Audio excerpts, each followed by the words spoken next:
Hallelujah, hallelujah. ಎಲ್ಲರೂ ಸತ್ಯವೇದ ತಂದಿದ್ದೀರಾ? ಸರಿ, ಒಂದು ನಿಮಿಷ ಪ್ರಾರ್ಥನೆ ಮಾಡೋಣ. ಕಣ್ಗಳನ್ನು ಮುಚ್ಚಿ. ಸ್ತೋತ್ರ ಕರ್ತನೆ, ಸ್ತೋತ್ರಪ್ಪ. ನಮ್ಮನ್ನು ಬಹಳವಾಗಿ ಪ್ರೀತಿ ಮಾಡೋ ಕರ್ತನಾದ ಯೇಸು ಕ್ರಿಸ್ತನೇ, ಈ ದಿವಸ ಒಂದು ವಿಶೇಷವಾದ ವಾಕ್ಯದಿಂದ ನಮ್ಮನ್ನು ಬಲಪಡಿಸಬೇಕೆಂದು ನಿನ್ನ ಪಾದ ಬಳಿಗೆ ನಾವು ಬಂದಿದ್ದೇವೆ. ನಿನ್ನ ಸನ್ನಿಧಾನಕ್ಕೆ ಬಂದಿದ್ದೇವೆ. ಏನೋ ಒಂದು ಹೊಂದಿಕೊಳ್ಳಬೇಕಂತ ಬಂದಿದ್ದೇವಪ್ಪ. ಬಹಳ ಪ್ರಯತ್ನಗಳು ನಮ್ಮಲ್ಲಿದ್ದರೂ ಕೂಡ ನಮ್ಮನ್ನು ಕರೆತಂದಂಥ ದೇವರು ನೀನು ಬರ್ತಾನೆ. ಆ ನಂಬಿಕೆಯಿಂದ ನಿನ್ನ ಬಳಿ ಬೇಡಿಕೊಳ್ಳುತ್ತಿದ್ದೇವೆ. ನಿಮ್ಮ ದಾಸನನ್ನು ಮರೆಸಿ ನಮ್ಮೊಂದಿಗೆ ಮಾತನಾಡಿ ವಾಕ್ಯಕ್ಕಾಗಿ ಬದುಕುವಂತೆ, ವಾಕ್ಯದೊಳಗೆ ನಾವು ಜೀವಿಸುವಂತೆ, ಇನ್ನೂ ಹೆಚ್ಚಾಗಿ ನಿನ್ನೊಂದಿಗೆ ನಾವು ಬದುಕುವಂತೆ ಕೃಪೆ ಮಾಡಿಕೊಡಬೇಕೆಂದು ಯೇಸುವಿನ ನಾಮದಲ್ಲಿ ಪ್ರಾರ್ಥಿಸ್ತೇನೆ. ಆಮೆನ್. Hallelujah, hallelujah, hallelujah. ಒಂದು ಅದ್ಭುತವಾದ ದಿವಸ ದೇವರು ಕೃಪೆಯಾಗಿ ನಮ್ಗೆ ಕೊಟ್ಟಿದ್ದಾರೆ. ಈ ಒಂದು ದಿವಸವನ್ನು ಕೊಟ್ಟಂಥ ದೇವರು ನಾವು ಸ್ತುತಿಯೊಂದಿಗೆ, ಸ್ತೋತ್ರದೊಂದಿಗೆ ಅವರನ್ನ ಮಹಿಮೆ ಪಡಿಸಿದ್ವಿ. ಎಷ್ಟು ಜನ ಸಂತೋಷವಾಗಿದ್ದಾರೆ? ಹಲ್ಲೆಲೂಯಾ.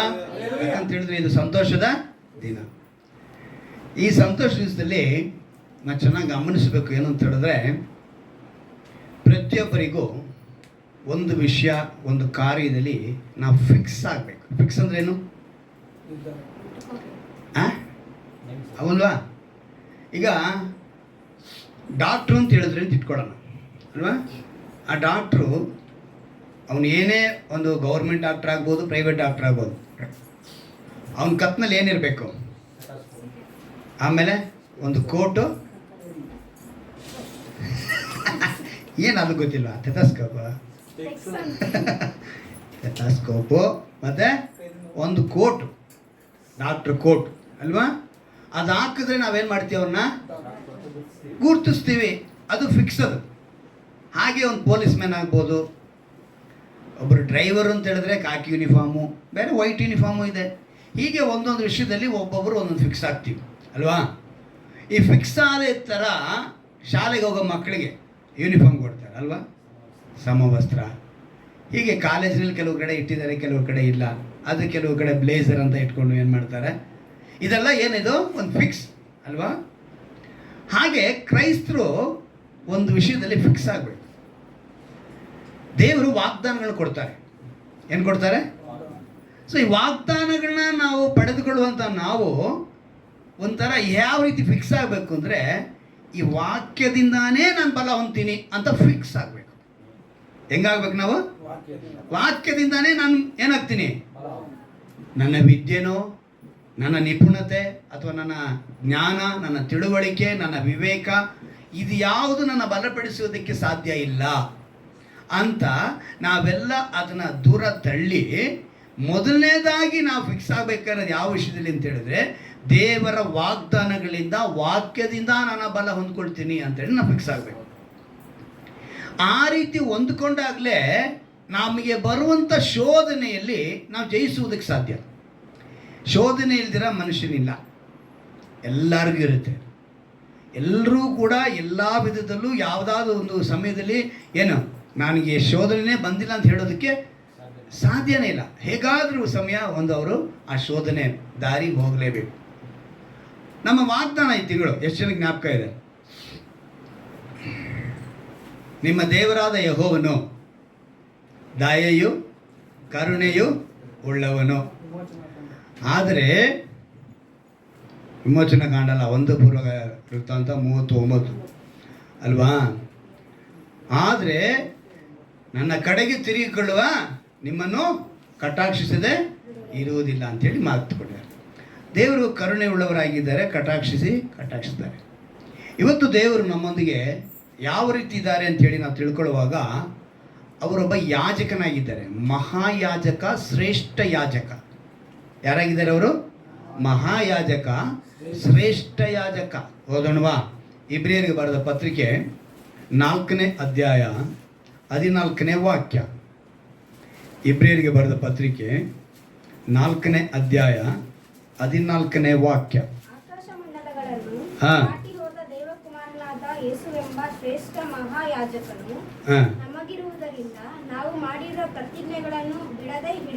ಸಾಕು. ಮಾಡಿರೋ ಪ್ರತಿಜ್ಞೆಯನ್ನು ಹೆಂಗಿಡಬೇಕಂತೆ? ಬಿಡದೆ ಹಿಡಿಯೋಣ. ಜನವರಿ 1, ಡಿಸೆಂಬರ್ 31 ರಾತ್ರಿ ನ್ಯೂ ಇಯರ್ ಪ್ರೇಯರ್ ನಡೆಯುತ್ತೆ ತುಂಬ ಕಡೆ. ನಾವೇನು ಮಾಡ್ತೀವಿ, ಹೊಸ ವರ್ಷ ದಿವಸ ನಡೆಸ್ತೀವಿ. ಅವತ್ತು ತುಂಬ ಜನ ಪ್ರತಿಜ್ಞೆ ಮಾಡ್ತಾರೆ. ಏನೆಲ್ಲ ಪ್ರತಿಜ್ಞೆ ಮಾಡ್ತಾರೆ ಅಂತ ಹೇಳಿದ್ರೆ, ನಾನು ದೇವರೊಂದಿಗೆ ಸಮಯ ಕಳೆಯೋದನ್ನು, ಅವತ್ತೊಂದು ಜೋಶ್ ಏನಂತ ಒಂದು ಹುಮ್ಮಸ್ ಬಂದ್ಬಿಡುತ್ತೆ. ನ್ಯೂ ಇಯರ್ ಅಂದಿದ ತಕ್ಷಣ ಹೆಂಗೆ ಬರುತ್ತೆ ಗೊತ್ತಾ, ಇವತ್ತು ಹೊಸ ತೀರ್ಮಾನ, ಹೊಸ ಬಟ್ಟೆ ಹಾಕಬೇಕು, ಹೊಸ ವಿಷಯಗಳನ್ನ ಮಾಡಬೇಕು, ಹೊಸ ಕಾರ್ಯಗಳನ್ನ, ನಾನು ಈ ವರ್ಷದ ಇದಾಗಬೇಕು, ಅದಾಗಬೇಕು, ಇದೆಲ್ಲ ಆಗಬೇಕು ಅಂತೇಳಿ ಹೊಸ ತೀರ್ಮಾನಗಳು ಮಾಡ್ತೀವಿ ಅಂತೇಳಿ ದೇವರ ಹತ್ರ ಏನು ಮಾಡ್ತಾರೆ, ಪ್ರತಿಜ್ಞೆ. ಆದರೆ 1ನೇ ತಾರೀಕು ಆಗಿ ಮಾರನೇ ದಿವಸಕ್ಕೆ ಆ ವಾಗ್ದಾನಗಳೆಲ್ಲೋ, ಪ್ರತಿಜ್ಞೆಗಳೆಲ್ಲೋ, ಇವರೆಲ್ಲೋ. ಆದರೆ ಇಲ್ಲಿ ಏನಂತ ಹೇಳ್ತಾರೆ ದೇವರು, ಯೇಸುವೆಂಬ, ಯಾರು ಅಂದರೆ ಯೇಸು, ದೇವಕುಮಾರನಾದ ಯೇಸುವೆಂಬ ಶ್ರೇಷ್ಠ ಮಹಾಯಾಜಕ. ಈ ಪದಕ್ಕೆ ಬಹಳ ರಹಸ್ಯಗಳಿದೆ, ಬಹಳ ಆಶೀರ್ವಾದಗಳಿದೆ. ಆತನು ಮಹಾಯಾಜಕ ಅಂತೆ, ಶ್ರೇಷ್ಠ ಮಹಾಯಾಜಕ. ಇಂಗ್ಲಿಷ್ನಲ್ಲಿ ಹೈ ಪ್ರೀಸ್ಟ್ ಏನಂತ ಹೇಳ್ತಾರೆ, high priest. This is the son of god. ಆತನ ದೇವಕುಮಾರನು. ಅದನ್ನು ನಾವು ನೆನೆಸ್ಕೊಂಡ್ರೆ ಗ್ರೇಟ್ ಹೈ ಪ್ರೀಸ್ಟ್ ಅಂದರೆ ಶ್ರೇಷ್ಠ ಮಹಾಯಾಜಕ. ಆ ಶ್ರೇಷ್ಠ ಮಹಾಯಾಜಕ ನಮಗಿದ್ದಾನೆ. ಹಲ್ಲೆಲೂಯಾ. ಇವತ್ತು ಬಟ್ಟೆ ಹಾಕೋದ್ರಲ್ಲಿ ₹100 ಬಟ್ಟೆ ಹಾಕೋದಕ್ಕೂ ₹500 ಬಟ್ಟೆ ಹಾಕೋದು ವ್ಯತ್ಯಾಸ ಇದೆ ತಾನೆ. ಕ್ವಾಲಿಟಿ ಬಹಳ ವ್ಯತ್ಯಾಸಗಳು ನಾವು ನೋಡ್ತೀವಿ. ಇಲ್ಲಿ ನಮಗೊಬ್ಬ ಯಾಜಕನಿದ್ದಾನೆ, ಆತನು ಶ್ರೇಷ್ಠ, ಹೈ ಅಂದರೆ ತುಂಬ ಉನ್ನತವಾದವನು. ಆ ಯಾಜಕನು ಎಂಥವನು ಅಂತ ಹೇಳಿದ್ರೆ, ಯಾವ ಸಮಯದಲ್ಲಿ ಹೆಂಗಿರ್ತಾನೆ ಅಂತೇಳಿ ಹೇಳ್ಬೇಕಿದ್ರೆ, ಮುಂದೆ ಒಂದು ವಾಕ್ಯನ ಓದ್ತೀನಿ ಕೇಳಿ, 15ನೇ ವಾಕ್ಯನ ಗಮನ ಇಟ್ಟು ಕೇಳಿ. ಯಾಕೆಂದರೆ ನಮಗಿರುವ ಮಹಾಯಾಜಕನು ನಮ್ಮ ನಿರ್ಬಲಾವಸ್ಥೆಯನ್ನು ಕುರಿತು ಅನುತಾಪವಿಲ್ಲದವನಲ್ಲ. ಆತನು ಸರ್ವ ವಿಷಯಗಳಲ್ಲಿ ನಮ್ಮ ಹಾಗೆ ಶೋಧನೆಗೆ ಗುರಿಯಾದನು. ಹಲ್ಲೆಲೂಯಾ. ಈ ಮಹಾಯಾಜಕ ಎಂಥವ್ರು ಅಂತ ಹೇಳಿದ್ರೆ, ಬರೀ ಸಂತೋಷದಲ್ಲಿ ಪಾಲುಗಾರರಾಗುವಂಥ ಯಾಜಕನಲ್ಲ. ಇವ್ರು ಏನಂತ ಹೇಳ್ತಿದ್ದಾರೆ, ನಮ್ಮ ನಿರ್ಬಲಾವಸ್ಥೆ ಇದೆಯಲ್ಲ, ನಮ್ಮ ಕೈಲಿ ಆಗಲ್ಲ, ನನಗೇನು ನಡೆಯಲ್ಲ, ನಾನು ಸೋತೋಗಿದ್ದೀನಿ, ನಾನು ಇನ್ನು ಮುಂದಕ್ಕೆ ಬರಲ್ಲ ಅಂಥ ಸಮಯಗಳಲ್ಲಿ ಬಲ ತುಂಬುವಂಥವರು ನೀನು ನಾನು ಆರಾಧಿಸುವ ಯೇಸು ಕ್ರಿಸ್ತನು. ಹಲ್ಲೆಲೂಯಾ. ಅವ್ರೇನಂತ ಹೇಳ್ತಿದ್ದಾರೆ ಅಲ್ಲಿ ಮಾತು, ಯಾಕೆಂದರೆ ನಮಗಿರುವ ಮಹಾಯಾಜಕನು ನಮ್ಮ ನಿರ್ಬಲ ವಸ್ತೆಯನ್ನು ಕುರಿತು ಅನುತಾಪವಿಲ್ಲದವನಲ್ಲ. ಅನುತಾಪ ಅಂದರೆ ಏನು ಅಂತ ಅರ್ಥ ಮಾಡ್ಕೊಳ್ಬೇಕು ನೀವು. ಈಗ ಮನೆಯಲ್ಲಿ ಮಹಿಷಾರಿಲ್ಲ ಒಬ್ಬರಿಗೆ, ಆಯಿತಾ, ತಾಯಿ ಏನು ಮಾಡ್ತಾಳೆ, ಬಿದ್ದು ಬಿದ್ದು ತಂದೆ ಗಮನಿಸ್ದಿರ ಹೋಗಿರ್ತಾನೆ. ಇದನ್ನೇ ಅನುತಾಪವಿಲ್ಲದವನು ಅಂತ ಹೇಳೋದು. ಅಲ್ಲಿಗೆ ತಂದೆಗಿಲ್ಲ ಅಂತ ಅರ್ಥನಾ? ತಂದೆ ಹೋಗಿ ದುಡ್ಕೊಂಬಂದು ದುಡ್ಡು ಕೊಟ್ಟರೆ ನೀನು ಹಾಸ್ಪಿಟ್ಲ್ ಹೋಗೋದಕ್ಕೆ ಸಾಧ್ಯ. ಸೊ ತಂದೆ ಅನುತಾಪ ಪಡೋದನ್ನ ಅಲ್ಲಿ ತೋರಿಸಲ್ಲ ಅಷ್ಟೇ. ಆದರೆ ನಮ್ಮ ಕಷ್ಟನ, ನಮ್ಮ ವೇದನೆಯನ್ನು ಯೋಚನೆ ಮಾಡದೇ ಇರುವಂಥ ದೇವರು ನೀನು ನಾನು ಆರಾಧಿಸುವ ದೇವರಲ್ಲ. ಅವ್ರೇನು ಹೇಳ್ತಿದ್ದಾರೆ, ಅನುತಾಪ ಇರುವಂಥ ದೇವರು. ನಿಮ್ಮನ್ನು ನೋಡಿದ್ರೆ ಅವ್ರಿಗೇನಿದೆ, ನಿಮ್ಮ ನಿರ್ಬಲಾವಸ್ಥೆಯನ್ನು ನೋಡಿ ಅವ್ರು ಏನು ಮಾಡ್ತಾರೆ, ಅವರು ಕನಿಕರಿಸುವ ದೇವರಾಗಿದ್ದಾರೆ, ಕರುಣೆ ಪಡುವ ದೇವರಾಗಿದ್ದಾರೆ. ಅವರು ನಮ್ಮ ಹಾಗೆ ಶೋಧನೆಗೆ ಗುರಿಯಾದ್ರಂತೆ. ಆ ಬಲಹೀನತೆ ಏನು ಅಂತ ಅವ್ರಿಗೆ ಗೊತ್ತು, ಆ ನಿರ್ಬಲಾವಸ್ಥೆ ಏನು ಅಂತ ಅವ್ರಿಗೆ ಗೊತ್ತಿರುತ್ತೆ. ಅದರಿಂದ ಅವ್ರೇನು ಮಾಡ್ತಾರೆ, ಅಲ್ಲಿ ಬಂದು ನಮ್ಮ ಜೊತೆ ಇರ್ತೀನಿ ಅಂತ ಹೇಳ್ತಾರೆ. ಒಂದು ನೋವಾಯಿತು, ಒಂದು ಏಟಾಯಿತು, ಒಂದು ದುಃಖ ಆಯಿತು, ಒಂದು ಕಣ್ಣೀರಾಯಿತು, ಇವೆಲ್ಲವೂ ಕೂಡ ಅವ್ರು ಬಿದ್ದಿರೋದೆ. ನೋವು, ಕಣ್ಣೀರು, ವೇದನೆ, ದುಃಖ ಎಲ್ಲವೂ ಅವ್ರು ಹೊಂದ್ಕೊಂಡಿರೋದ್ರಿಂದ ಅವ್ರೇನು ಹೇಳ್ತಿದ್ದಾರೆ, ಅವರು ಅದನ್ನು ಗುರಿಯಾಗಿದ್ದಾರೆ. ಇನ್ನೊಂದು ಮಾತು ಅದರಲ್ಲಿ ಬರೆಯಲ್ಪಟ್ಟಿದೆ, 2ನೇ ಅಧ್ಯಾಯ ತೆಗೆದುಕೊಳ್ಳಿ, ಇಬ್ರಿಯರಿನಲ್ಲಿ 18ನೇ ವಾಕ್ಯವನ್ನು ಗಮನಿಸಿರುವಾಗ, ತಾನೇ ಶೋಧಿಸಲ್ಪಟ್ಟು ಬಾಧೆಯನ್ನು ಅನುಭವಿಸಿರುವುದರಿಂದ ಶೋಧಿಸಲ್ಪಡುವವರಿಗೆ ಸಹಾಯ ಮಾಡುವುದಕ್ಕೆ ಶಕ್ತನಾಗಿದ್ದಾನೆ. ಆತನೇ ಶೋಧಿಸಲ್ಪಟ್ಟಿದ್ದಾನೆ. ಆದ್ದರಿಂದ ಅವ್ರು ಹೇಳ್ತಿದ್ದಾರೆ, ಶೋಧನೆಗೆ ಆತನು ಒಳಪಟ್ಟಿರೋದ್ರಿಂದ, ಅದನ್ನು ಅನುಭವಿಸೋದ್ರಿಂದ ಶೋಧನೆಗೆ ಒಳಪಟ್ಟವರಿಗೆ ಸಹಾಯ ಮಾಡೋದಕ್ಕೆ ಶಕ್ತಿ ಉಳ್ಳವನಾಗಿದ್ದಾನೆ. ಇವತ್ತು ತುಂಬ ಜನ ನಮ್ಗೆ ಶೋಧನೆ ಬಂದ್ಬಿಟ್ರೆ ಯೋಚನೆ ಮಾಡೋದೇನು ಗೊತ್ತಾ, ನಮ್ಗೆ ಯಾರು ಸಹಾಯಕರಿಲ್ಲವೆ ಅಂದರೆ, ನಿನಗಿರುವಂಥ ಸಹಾಯಕ ಯಾರು ಅಂತ ಹೇಳಿದ್ರೆ ಶ್ರೇಷ್ಠ ಮಹಾಯಾಜಕ. ಆ ಶ್ರೇಷ್ಠ ಮಹಾಯಾಜಕ ನಿನ್ನ ಒಂದು ನಿರ್ಬಲಾವಸ್ಥೆಯನ್ನು ಯೋಚನೆ ಮಾಡದೇ ಇರುವಂಥ ಕರುಣೆ ಇಲ್ಲದ ದೇವರಲ್ಲ. ಅವತ್ತನ್ನು ಕರುಣೆಯುಳ್ಳವರಾಗಿರೋದ್ರಿಂದ ಅವರೇನಂತ ಹೇಳ್ತಿದ್ದಾರೆ, ಆತನು ಶೋಧಿಸಲ್ಪಟ್ಟಿರೋದ್ರಿಂದ ಆ ಮಹಾಯಾಜಕ ಮೇಲೆ ನೋಡಿ 17ನೇ ವಾಕ್ಯ, ಆದುದರಿಂದ ಆತನು ಎಲ್ಲ ವಿಷಯಗಳಲ್ಲಿ ತನ್ನ ಸಹೋದರರಿಗೆ ಸಮಾನನಾಗಬೇಕಾಗಿ ಬಂತು. ಹೀಗೆ ಆತನು ಜನರ ಪಾಪಗಳನ್ನು ನಿವಾರಣೆ ಮಾಡುವುದಕ್ಕಾಗಿ ದೇವರ ಕಾರ್ಯಗಳಲ್ಲಿ ಕರುಣೆಯು ನಂಬಿಕೆಯೂ ಉಳ್ಳ ಮಹಾಯಾಜಕನಾದನು. ನೀನು ನಾನು ಆರಾಧಿಸುವ ದೇವರು ಕರುಣೆಯು ದಯೆಯೂ ಉಳ್ಳ ಮಹಾಯಾಜಕ. ತಾನೇ ಶೋಧಿಸಲ್ಪಟ್ಟಿರೋದ್ರಿಂದ ನಿನಗೆ ಬರುವಂಥ ಶೋಧನೆಯಲ್ಲಿ ಅವರೇನಾಗ್ತಾರೆ, ಪಾಲುಗಾರರಾಗ್ತಾರೆ.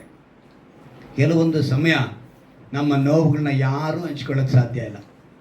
ನಮ್ಮ ನೋವನ್ನು ನಾವೇ ಅನುಭವಿಸ್ಬೇಕು. ಈಗ ಸೇವಕರ ಹತ್ರ ಬಂದು ನಮ್ಗೆ ಈ ಥರ ಪ್ರಾಬ್ಲಮ್ ಅಂತ ಹೇಳಿದ್ರೆ ಹೇಳುವಂಥ ಒಂದೇ ವಿಷಯ ಏನು ಗೊತ್ತಾ, ಪ್ರಾರ್ಥನೆ ಮಾಡಿ ಅಂತ ಹೇಳ್ತೀವಿ. ಏನಂತ ಹೇಳ್ತೀವಿ? ಆ ನೋವನ್ನು ನಾವು ತಗೊಳ್ಳೋದಕ್ಕೆ ಸಾಧ್ಯ ಇಲ್ಲ. ನಿಮ್ಮ ವೇದನೆ ನಾವು ಹಂಚ್ಕೊಳ್ಳೋಕ್ಕೆ ಸಾಧ್ಯ ಇಲ್ಲ. ನಿಮ್ಮ ಬಾಧೆಗಳನ್ನ ನಾವು ಹಂಚಿಸ್ಕೊಳ್ಳೋಕ್ಕೆ ಸಾಧ್ಯ ಇಲ್ಲ. ನಿಮ್ಮ ಶೋಧನೆಗಳನ್ನ ನಾವು ಹಂಚ್ಕೊಳ್ಳೋಕ್ಕೆ ಸಾಧ್ಯ ಇಲ್ಲ. ಆದರೆ ಅದನ್ನು ಹಂಚಿಕೊಳ್ಳೋದಕ್ಕೆ ಸಾಧ್ಯ ಇರುವವರು ಯೇಸು ಕ್ರಿಸ್ತನೊಬ್ಬನೇ. ಹಲ್ಲೆಲೂಯಾ. ಅವರೇನು ಹೇಳ್ತಿದ್ದಾರೆ, ತಾನೇ ಶೋಧಿಸಲ್ಪಟ್ಟಿರೋದ್ರಿಂದ ಬಾಧೆನ ಅನುಭವಿಸಿರೋದ್ರಿಂದ ಶೋಧಿಸಲ್ಪಡುವವರಿಗೆ ಸಹಾಯ ಮಾಡೋದಕ್ಕೆ ಶಕ್ತಿ ಆತನಿಗಿದೆ ಅಂತೆ. ಅವಾಗ ಆ ಬಾಧೆನ ನೆನೆಸ್ಕೊಂಡೆ ನಾನು, ದೇವರೇ ನೀನು ಎಂಥಂಥ ಬಾಧೆಗಳನ್ನ ನೆನೆಸ್ಕೊಂಡೆ ಅಂತ ಹೇಳುವಾಗ ಕೆಲವೊಂದು ಕಾರ್ಯಗಳನ್ನ ದೇವರು ತೋರಿಸ್ತಾರೆ. ಸ್ವಂತ ಮನೆಯವರು ಅವ್ರನ್ನ ಹುಚ್ಚರು ಅಂತ ಹೇಳಿದ್ರಂತೆ. ಯೇಸು ಕ್ರಿಸ್ತನ ಏನಂತ ಹೇಳಿದ್ರಂತೆ? ಹುಚ್ಚ. ಆ ಮಾತು ಹೆಂಗಿರ್ಬೋದು ಅವ್ರಿಗೆ ಯೋಚನೆ ಮಾಡಿ ನೋಡಿ. ಸ್ವಂತ ಮನೆಯವರು ಜೊತೆ ಒಡ ಹುಟ್ಟಿದವರು ತಾಯಿ ಸೇರಿ ಆ ಸ್ಥಳದಲ್ಲಿ ತಂದೆದ ಪಾತ್ರನೇ ಇಲ್ಲ ಅಲ್ಲಿ. ಅದೇ ಒಡ ಹುಟ್ಟಿದವರು ಮತ್ತು ಅವ್ರ ತಾಯಿನ ಆ ಸ್ಥಳದಲ್ಲಿ ಇದ್ದವರು. ಆದರೆ ಅವರೆಲ್ಲ ಏನಂತ ಹೇಳ್ತಿದ್ದಾರೆ? ಯೇಸು ಕ್ರಿಸ್ತನನ್ನು ಹುಚ್ಚ ಅಂತ ಹೇಳ್ತಿದ್ದಾರೆ. ಮಾರ್ಕನ ಬರೆದ ಸುವಾರ್ತೆ 3ನೇ ಅಧ್ಯಾಯ ನೋಡಿ. ಮಾರ್ಕನ ಬರೆದ ಸುವಾರ್ತೆ 3ನೇ ಅಧ್ಯಾಯ ಒಂದು ಆ ಮಾತುಗಳನ್ನ ನೋಡುವಾಗ ಎಷ್ಟು ಅದ್ಭುತವಾದ ದೇವರು ನಮ್ಮ ದೇವರು. ಇಷ್ಟೆಲ್ಲ ಮಾತು ಕೇಳಿಸ್ಕೊಂಡು ನೋಡಿ 20ನೇ ವಾಕ್ಯ 3ನೇ ಅಧ್ಯಾಯದಲ್ಲಿ, ಆತನು ಮನೆಯೊಳಗೆ ಬಂದಾಗ ಜನರು ತಿರುಗಿ ನೆರೆದದ್ದರಿಂದ ಊಟಕ್ಕೆ ಅವಕಾಶವಾಗಲಿಲ್ಲ. ಇದನ್ನು ಕೇಳಿ ಆತನ ಬಂಧುಗಳು ಅವನಿಗೆ ಹುಚ್ಚು ಹಿಡಿದದೆ ಎಂದು ಹೇಳಿ ಆತನ ಹಿಡಿಯುವುದಕ್ಕೆ ಹೊರಟರು. ಏನಂತೆ? ಒಂದು ಕಡೆ ಒಂದು ಕೂಟ ಪ್ರೇಯರ್ ನಡೀತಾ ಇದೆ, ಅಲ್ಲಿ ಹೋಗಿದ್ದಾರೆ ಯೇಸು. ಆ ಸ್ಥಳದಲ್ಲಿ ಅವರು ಪ್ರೇಯರ್ ನಡೆಸೋದ್ರಿಂದ ಆ ಮನೆಯಲ್ಲಿ ಊಟಕ್ಕೆ ಏರ್ಪಾಡಾಗಿದೆ.